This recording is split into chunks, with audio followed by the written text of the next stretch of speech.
ګوره دا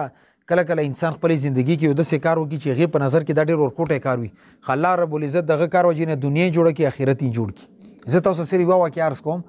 یو کتاب لیکلی شوی دی هغې نوم دی شذور یعنی هغه عجیبه عجیبه واقعات چې انسان عقل یې نه مني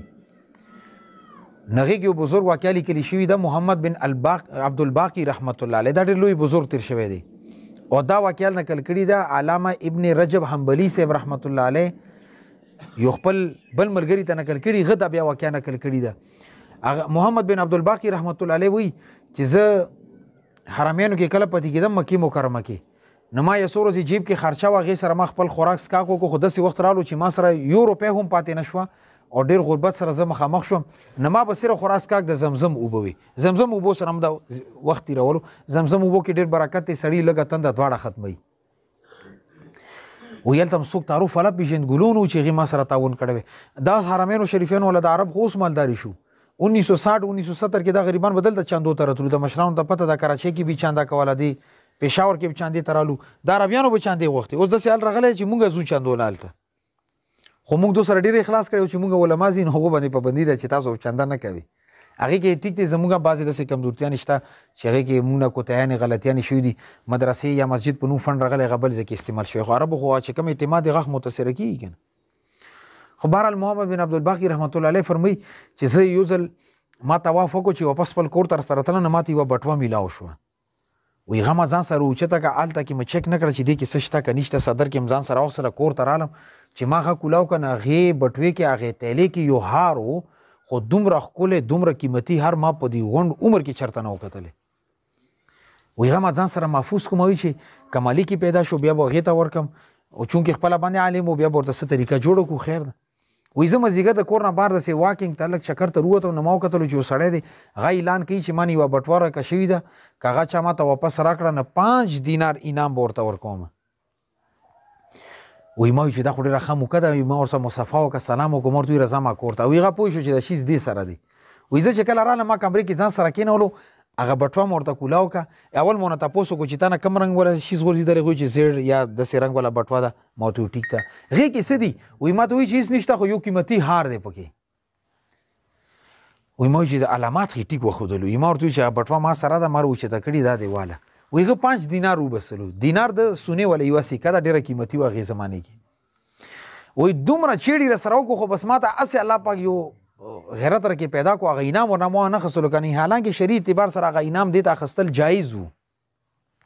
خو ما ونه خستلو هغه انعام او اخر کې ما ورته دا وایي چې زه دا نه غواړم چې د خپل اجر د ستا د 15 دینارو په بدل کې خرڅ کړمه بس دا ما ته میلو شوي وه لقطه وه ما تا ته حواله کړه تی مالک یې بس ته پوه شه ما ته به اجر الله رب العزت راکړي محمد بن عبدالباقي رحمت الله علیه فرمایي چې داسې وخت رالو چې ما باندې د زندګي دومره تنګه شوه چې ما دا سوچ وکړو چې یو بل ملک ته لاړ شم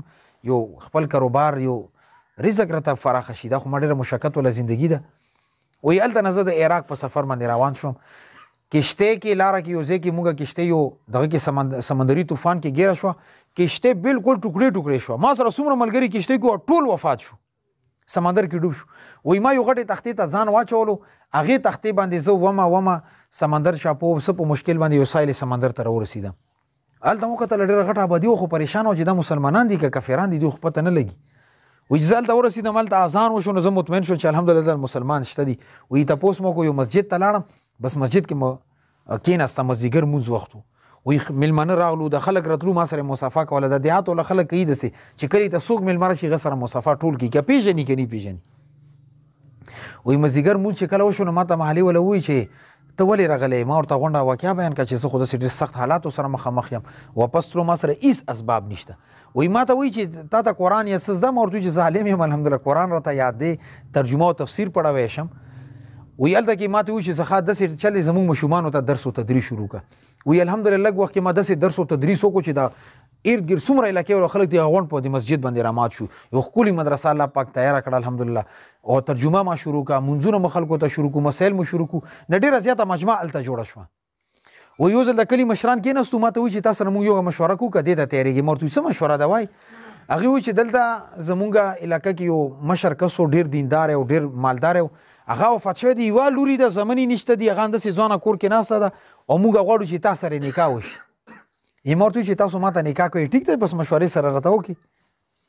وایي کلي مشرانو راته د ولیمې تنظام وکړو د واده مې څومره خرچه کړي دا کور یې راته جوړ کړو فرنیچر یې راته تیار کړو ښه ښکلی کور او الله رب العزت راته هغه ښکلي رشتان راکړه وایي زه چې اوله شپې باندې کله کور ته کمرې ته دننه شوم هغه جینۍ سره چې ما خبرې وکړې هغې غاړې کې ما هغه هار و چې کوم مکې مکرمه کې ما سړي ته حواله کړی و وایي بس ما د ذهن اوس دا تاریخ دوروي ځان سره چې دا خو یو داسې وخت و چې دا هار خو ما یو کس ته ورکړی و او نن د هار د ښځې د جینۍ غاړې ته څنګه راغلی دی وایي ما دې جینۍ ته ویلو چې کور والا ته چې د هار تا ته څنګه میلو شو دا خو ډېر زیات ښکلی دی خپل اظهار مې ورته ونه کړو چې دا دې سره څه تاریخ ما سره یو پروت دی وایي هغې سترګو کې اوښکې رالې وایي ما والد صاحب ما ته به اکثر دا خبره کوله چې بچې ما مکې مکرمه کې یو داسې سړی کتلی دی چې هغې دومره قیمتي هر ما ته راکړی دی او ما ورته 5 دینار انعام کې ورکولو هغه ما نه 5 دینار نه دی اخیستي حالانکې ښه سخت غریب سړی و هغې د کور نه هغې د زندګي نه هغې د لباس نه ما ته پته لګېده وایي کاش هغه سړی که زما لاس ته رالو نه ستا نکاح به د هغې سره زه کوم وایي ما ورته ویلي چې تا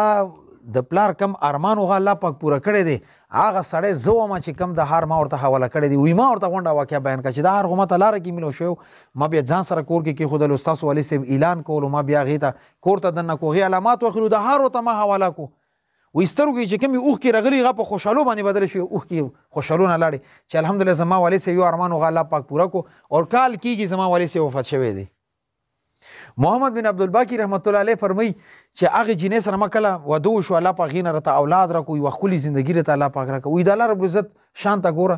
داسې وخت رالو چې کور والا بیماره شوه هغه هم وفات شوه هغې نه چې څومره بچي وو یو وفات کېدو بچي مو وفات شو هغه هار ما ته میراث کې دوباره بیا میلاو شو وایي ما عراق نه بیا مکې مکرمې ته سفر وکړو هغه هار مو په 1,00,000 دینار کې خرڅ کړو